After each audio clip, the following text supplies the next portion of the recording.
नमस्कार दोस्तों, आपके चैनल में आपका स्वागत है। आज हम आपको सोमवार व्रत कथा सुनाने जा रहे हैं। एक बहुत धनवान साहूकार था जिसके घर धन आदि किसी प्रकार की कमी नहीं थी, परंतु उसको एक दुख था कि उसके कोई पुत्र नहीं था।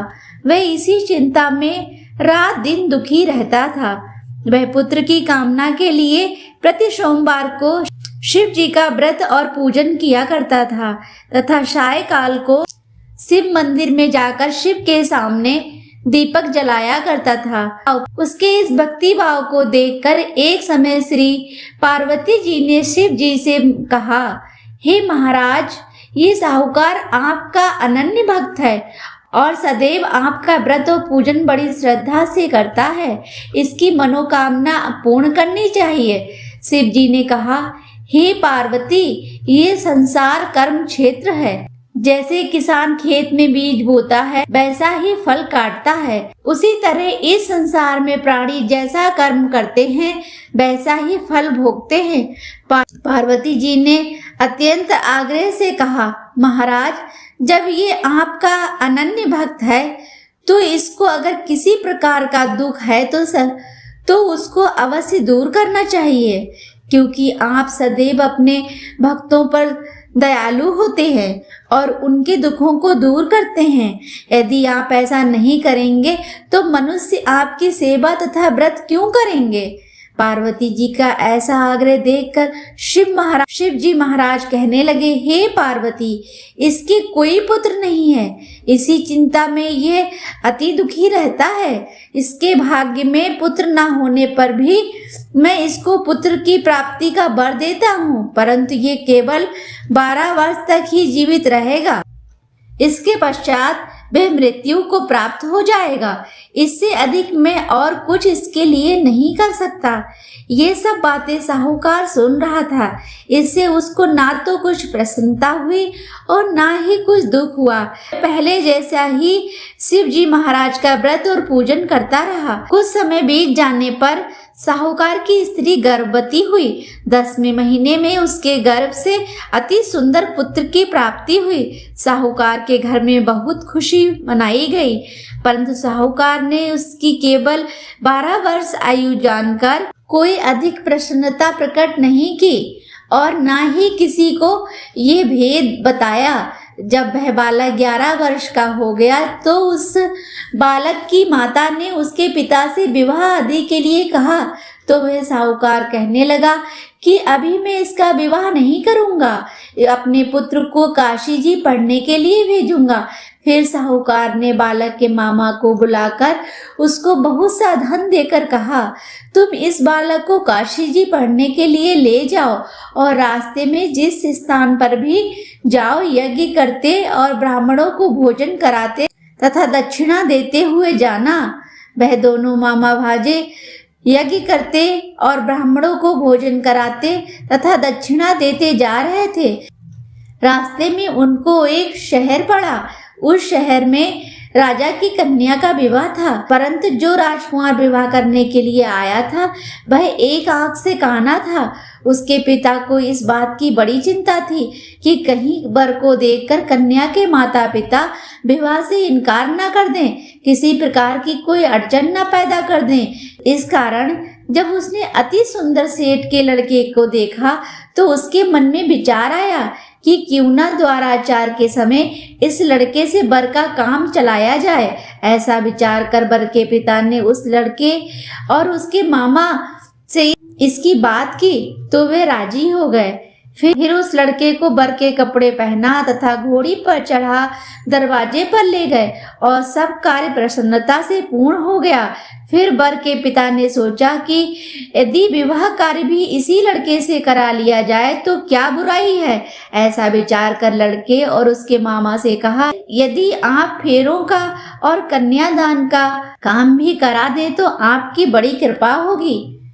मैं इसके बदले में आपको बहुत सा धन दूंगा। तो उन्होंने स्वीकार कर लिया। विवाह कार्य भी बहुत अच्छी तरह से संपन्न हो गया, परंतु जिस समय लड़का जाने लगा तो उसने राजकुमारी की चुन्नी के पल्ले पर लिख दिया, तेरा विवाह तो मेरे साथ हुआ है परंतु जिस राजकुमार के साथ तुमको भेजेंगे वह एक आंख से काना है। मैं काशी जी पढ़ने जा रहा हूँ।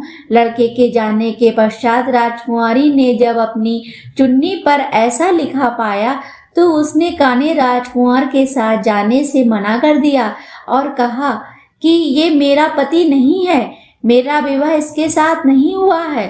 जिसके साथ मेरा विवाह हुआ है वह तो काशी जी पढ़ने गया है। राजकुमारी के माता पिता ने अपनी कन्या को विदा नहीं किया और बारात वापस चली गई।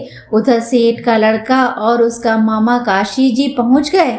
वहां जाकर उन्होंने यज्ञ करना और लड़के ने पढ़ना शुरू कर दिया। जब लड़के की आयु 12 साल की हो गई, उस दिन उन्होंने यज्ञ रचा रखा था। लड़के ने अपने मामा से कहा, मामा जी आज मेरी तबीयत कुछ ठीक नहीं है। मामा ने कहा, अंदर जाकर सो जाओ। लड़का अंदर जाकर सो गया और थोड़ी देर में उसके प्राण निकल गए। जब उसके मामा ने अंदर आकर देखा तो वह मृत पड़ा था, तो उसको बहुत दुख हुआ और उसने सोचा कि अगर मैं अभी रोना पीटना मचा दूंगा तो यज्ञ का कार्य अधूरा रह जाएगा। उसने जल्दी जल्दी यज्ञ का कार्य समाप्त कर ब्राह्मणों के जाने के बाद रोना पीटना आरंभ कर दिया। सहयोग बस उसी समय शिव पार्वती जी उधर से जा रहे थे। जब उन्होंने जोर जोर से रोने की आवाज सुनी तो पार्वती जी कहने लगी, महाराज कोई दुखिया रो रहा है, इसके कष्ट को दूर कीजिए। जब शिव पार्वती ने पास जाकर देखा तो वहां एक लड़का मृत पड़ा था। पार्वती जी कहने लगी, महाराज ये तो उसी सेठ का लड़का है जो आपके वरदान से हुआ था। शिव जी कहने लगे, हे पार्वती इसकी आयु इतनी ही थी सो ये भोग चुका। तब पार्वती जी ने कहा, हे महाराज इस बालक को और आयु दो, नहीं तो इसके माता पिता तड़प तड़प कर मर जाएंगे। पार्वती जी के बार बार आग्रह करने पर शिव जी ने उसको जीवन वरदान दिया और शिव जी महाराज की कृपा से लड़का जीवित हो गया। शिव पार्वती कैलाश चले गए।